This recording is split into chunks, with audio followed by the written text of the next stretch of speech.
Hello, I'm Mario Kalimag po from Hino Pasig. What I love about Miss Tony's training is yung proper etiquette natin, proper gestures, how to communicate sa mga customer natin, and then yung 7 habits natin na kailangan lagi natin ginagawa sa workplace natin na hindi lang sa parts mo lang kailangan gawin, kundi kailangan tulungan. Thank you po. Hello, my name is Rico Juancito, Parts Advisor of Hino Pampanga. I love Miss Tony on how to motivate somebody. Lagi niya kami nire-remind how to be professional from appearance and paano makipag-negotiate sa mga clients. So for sure, may matututunan at may skills kayo na makukuha sa mga topics niya na magagamit natin for everyday lifestyle. Thank you. Hello, I'm Aljus De Leon Sibeliano from Hino Leyte. What I love about Miss Tony's training is isa sa pinaka tumatak sa isip ko sa training ni Ma'am Tony is yung resilience. Dapat despite kung ano man ang pinagdadaanan natin, dapat alam natin yung work natin at pag-forecasting is isa sa pinakamahalagang dapat i-apply natin as a sales agent kasi para malaman natin kung tama ba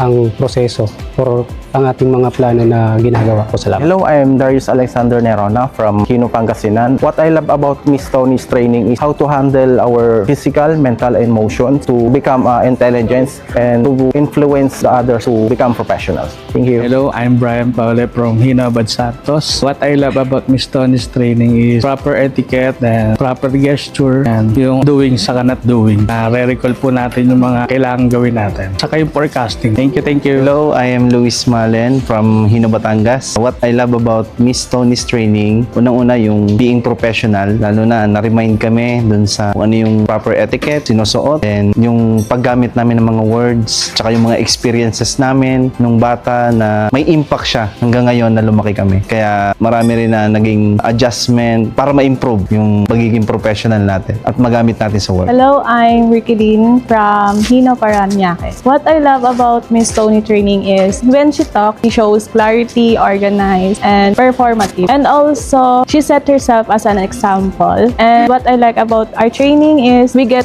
to interact with her and to others training. Thank you. Hello, I'm Ibony Arboleda from Hino Abad Santos. What I love about Miss Tony's training is how to proper selling, negotiation, planning, and yung talent ko sa pagsayaw. Hello, I am Mark Randy Landingin from Hino Pasig. What I love most about Miss Tony's training is made us realize that lahat ng mga ginagawa namin previously, meron pa palang much better and to improve more on ourselves, especially on planning and projecting the sales as SP. This helped me improve more on our handling on customers and prospecting more and closing sales especially. Thank you.